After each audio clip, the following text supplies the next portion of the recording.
About 50 or 60,000 years ago, before the climax of the Fourth Glacial Age, there lived a creature on Earth so like a man that until a few years ago its remains were considered to be altogether human. We have skulls and bones of it and a great accumulation of the large implements it made and used. It made fires. It sheltered in caves from the cold. It probably dressed skins roughly and wore them. It was right-handed as men are. Yet now the ethnologists tell us these creatures were not true men. They were of a different species of the same genus. They had heavy protruding jaws and great brow ridges above the eyes and very low foreheads. Their thumbs were not opposable to the fingers as men's are. Their necks were so poised that they could not turn back their heads and look up to the sky. They probably slouched along, head down and forward. Their chinless jawbones resemble the Heidelberg jawbone and are markedly unlike human jawbones. And there were great differences from the human pattern in their teeth. Their cheek teeth were more complicated in structure than ours, more complicated and not less so. They had not the long fangs of our cheek teeth, and also these quasi-men had not the marked canines, dog teeth, of an ordinary human being. The capacity of their skulls was quite human, but the brain was bigger behind and lower in front than the human brain. Their intellectual faculties were differently arranged. They were not ancestral to the human line. Mentally and physically they were upon a different line from the human line. Skulls and bones of this extinct species of man were found at Neanderthal among other places, and from that place these strange proto-men have been christened Neanderthal men, or Neanderthalers. They must have endured in Europe for many hundreds or even thousands of years. The Neanderthaler, according to Prof. Routot.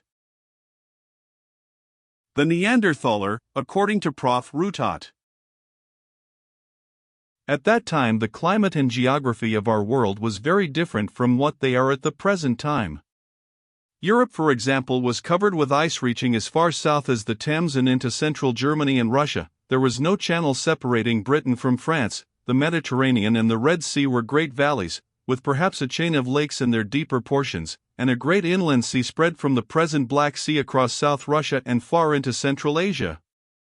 Spain and all of Europe not actually under ice consisted of bleak uplands under a harder climate than that of Labrador, and it was only when North Africa was reached that one would have found a temperate climate.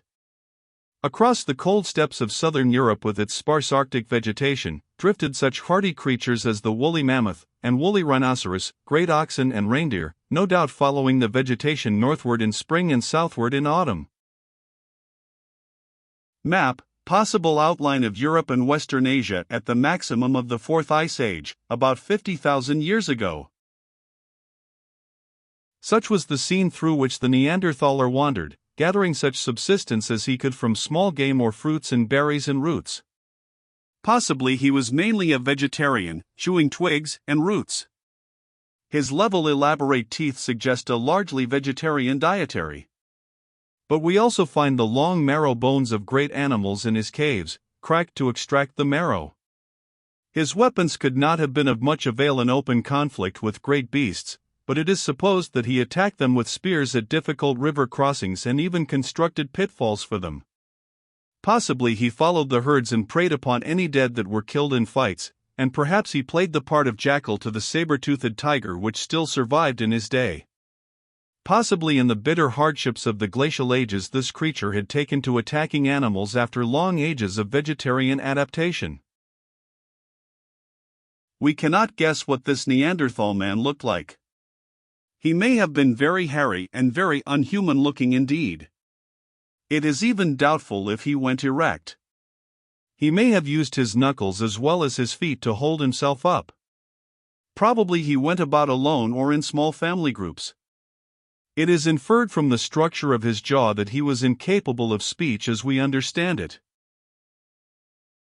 For thousands of years these Neanderthalers were the highest animals that the European area had ever seen, and then some 30 or 35,000 years ago as the climate grew warmer a race of kindred beings, more intelligent, knowing more, talking and cooperating together, came drifting into the Neanderthalers' world from the south. They ousted the Neanderthalers from their caves and squatting places, they hunted the same food, They probably made war upon their grisly predecessors and killed them off. These newcomers from the south or the east, for at present we do not know their region of origin, who at last drove the Neanderthalers out of existence altogether, were beings of our own blood and kin, the first true men. Their brain cases and thumbs and necks and teeth were anatomically the same as our own. In a cave at Cro-Magnon and in another at Grimaldi, a number of skeletons have been found, the earliest truly human remains that are so far known. So it is our race comes into the record of the rocks, and the story of mankind begins. Comparison of 1. Modern skull and 2. Rhodesian skull. Comparison of 1. Modern skull and 2. Rhodesian skull. Nat History News.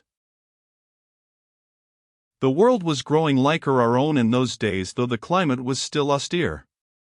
The glaciers of the Ice Age were receding in Europe, the reindeer of France and Spain presently gave way to great herds of horses as grass increased upon the steppes, and the mammoth became more and more rare in southern Europe and finally receded northward altogether. We do not know where the true men first originated. But in the summer of 1921, an extremely interesting skull was found together with pieces of a skeleton at Broken Hill in South Africa, which seems to be a relic of a third sort of man, intermediate in its characteristics between the Neanderthaler and the human being. The brain case indicates a brain bigger in front and smaller behind than the Neanderthalers, and the skull was poised erect upon the backbone in a quite human way. The teeth also and the bones are quite human.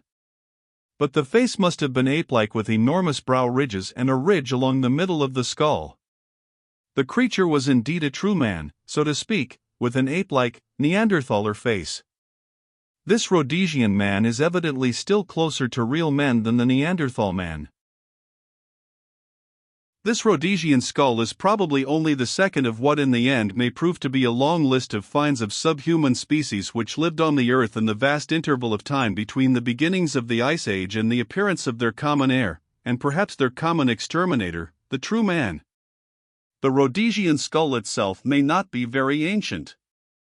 Up to the time of publishing this book there has been no exact determination of its probable age. It may be that this subhuman creature survived in South Africa until quite recent times.